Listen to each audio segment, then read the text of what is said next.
Bom dia, terceiro ano, tudo bem com vocês? Espero que sim. Finalmente, né, chegamos sexta-feira, a última provinha mensal desse bimestre. Até agora, estou muito orgulhosa dos resultados de vocês e tenho certeza que hoje vocês vão encerrar com chave de ouro na nossa prova de História e Geografia, tá? Então, hoje eu vou relembrar aqui com vocês alguns pontos importantes que nós estudamos nessa matéria, nesse terceiro bimestre, tá? Então, assim, nós viemos estudando, né, sobre bairros, ruas, quarteirões, cidades. E aí, quando nós começamos a estudar sobre as cidades, nós vimos sobre a paisagem urbana, né? O que é uma paisagem urbana? Como eu falei para vocês, é a paisagem de uma cidade. Claro que as cidades elas podem ter diferenças entre si, tem coisas que tem em algumas cidades que não tem nas outras, tá? Mas o que caracteriza em geral uma paisagem urbana são as construções do homem, tá? Então tem coisas que tem em todas as cidades, por exemplo, casas, escolas, um hospital. Então, esse tipo de construção caracteriza a paisagem urbana, tá? A nossa apostila, ela traz várias fotos, né, de cidades diferentes que mostram justamente isso, né? Todas essas paisagens são paisagens urbanas, são paisagens de cidades, né? Mas cada uma tem suas características, né? Algumas têm mar, outras têm uma quantidade de prédio maior, algumas são planejadas, outras não, outras passaram por aquele processo, né, de crescimento desordenado. Então, existem diferenças, tá? Mas também existem coisas que tem em todas as cidades. Aí, falando sobre as cidades brasileiras, né, e sobre os problemas que nós encontramos nas cidades, nós vimos vários problemas diferentes, né? Vimos o trânsito, a questão do transporte público, que às vezes é muito lotado, às vezes falta ônibus para atender a quantidade de pessoas. Mas um problema que nós vimos, né, com os olhos mais atentos, foi a questão do lixo nas grandes cidades. O lixo, gente, quando eu falo grandes cidades, até nas cidades pequenas, ele é um problema, tá? Como eu falei na nossa aula, né, quando nós estudamos esse assunto, quando a gente está jogando alguma coisa fora, na verdade nós não estamos jogando fora, né? A gente está jogando fora da nossa casa, mas o lixo continua dentro do nosso planeta. Então, por isso que isso acaba se tornando um problema, tá? Como que a gente pode cuidar desse lixo? Nós vimos que no Brasil existem duas formas principais, tá? Existem os lixões, né? Como eu expliquei, e existe o aterro sanitário. Bom, uma coisa que é importante vocês se atentarem para nossa prova, a diferença principal entre um lixão e um aterro sanitário. O lixão, né, como nós estudamos, ele é um terreno comum, né, que não recebe nenhum tipo de preparação e o lixo vai sendo descartado todo naquele espaço. Como nós estudamos também, o lixo, né, quando ele começa a se decompor, a se desmanchar na natureza, ele libera um líquido que se chama chorume, tá? Esse líquido, como nós estudamos também, se não tiver nenhum tipo de proteção naquele terreno, ele vai penetrar nas camadas de terra e nos lençóis freáticos, que são as camadas de água que ficam lá embaixo da terra. E isso contamina todo o nosso solo e toda a água também. Então, por isso que, na verdade, o lixão já é proibido no Brasil, porém tem alguns ainda funcionando. E aí nós vimos o aterro sanitário. Diferente do lixão, o aterro sanitário ele tem uma camada de proteção, ele recebe também alguns produtos, né, para proteger o solo. E aí quando o lixo vai sendo depositado, o chorume ele não entra diretamente no solo.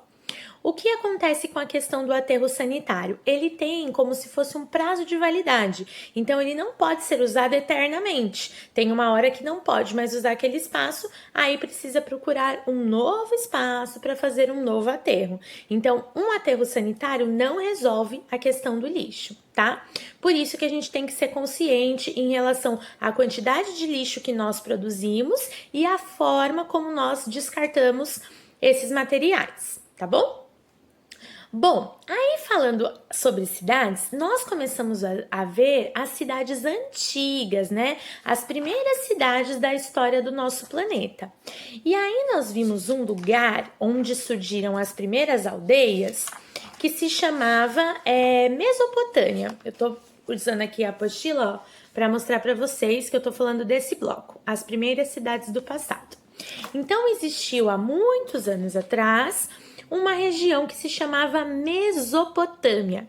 Como eu também falei em aula, Mesopotâmia, prestem muita atenção nisso, significa terra entre dois rios. Então foi uma área, gente, que ficava entre os rios Tigre e Eufrates, tá?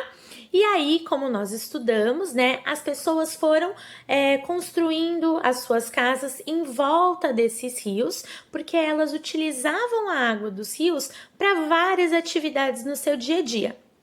Quais eram essas atividades?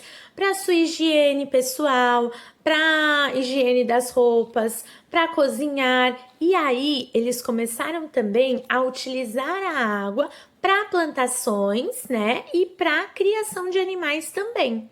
Então eles aproveitavam a água desses rios para várias coisas diferentes. E na aula eu também falei, né, que eles descobriram o período de cheia do rio, né? Quando chovia bastante, o rio enchia, aí depois ele abaixava. E aí toda a terra que ficava encharcada ao redor do rio, aquela terra ficava muito fértil, era ótima para plantar. E aí eles descobriram isso e foi assim que eles começaram a se aperfeiçoar na agricultura. Então ali, uma casinha do lado da outra, se transformava em uma aldeia. Aos poucos, essas aldeias foram crescendo, né? E foram se juntando com outras aldeias. Então, primeiro, uma casinha se juntava com mais outra, formava uma aldeia. Depois, uma aldeia se juntava com outra, com mais uma, e formava uma cidade, tá? Outra coisa que aconteceu também, que caracterizou, né, essa transformação das aldeias em cidades, foi que, como começou a crescer o número de famílias, cresceram também o número de casas.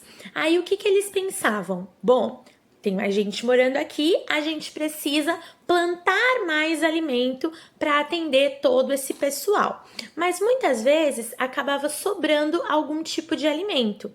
E aí isso a gente chamou de produção excedente, que é a produção que sobrava, tá? Ninguém comia e acabava sobrando.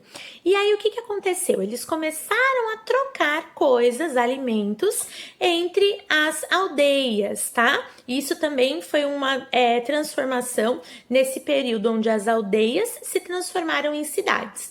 Então, se em uma aldeia que planta mais milho sobrava milho, eles trocavam com outra aldeia onde estava sobrando arroz, por exemplo. E aí, assim, essas aldeias foram se comunicando, cada vez mais se aproximando para se transformarem, se unirem, né, e se transformarem em cidades, tá bom? Isso tudo é importante vocês se lembrarem na hora de que vocês estiverem estudando aí para a prova de vocês.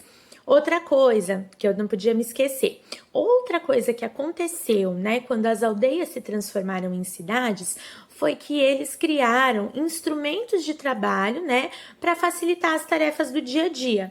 Então, nós vimos aqui, ó, na página 147, alguns instrumentos que eles criaram tanto para agilizar a colheita, né, da plantação, quanto para cozinhar e para trabalhos ali, tarefas do dia a dia.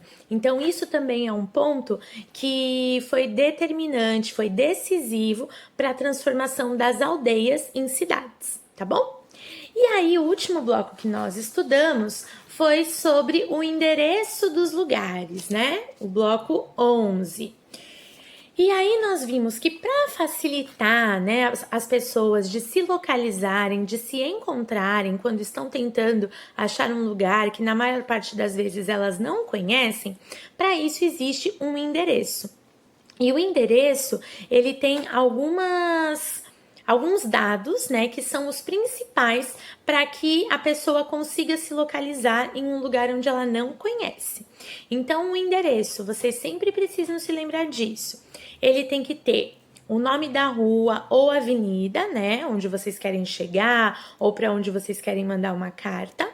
O número daquela casa ou daquele endereço comercial, que pode ser uma escola, um mercado, um hospital, tá? Então, o nome da rua ou avenida, o número. Aí tem que ter o bairro, tá bom? O nome da cidade, o estado e, por último, o CEP. O CEP nós estudamos, né, que é um código, né, para facilitar a localização das pessoas, tá? Então, nas cidades pequenas, tem um código só para a cidade inteira, como é o caso da nossa cidade, Ilhabela. Agora, em cidades maiores, né, como é o caso de São Paulo, tem um CEP para cada rua. Se a rua é muito extensa, pode ter até 2 CEPs na mesma rua. Tá bom? Então, essas informações são importantes vocês se lembrarem para a prova. Estudem todas as páginas que eu passei, os exercícios. Se tiverem dúvida, me chamem, tá bom? E hoje nós nos vemos às 3h50 na nossa aula síncrona ao vivo, que hoje eu vou dar português, tá bom? Um beijo, meus amores. Tchau, tchau!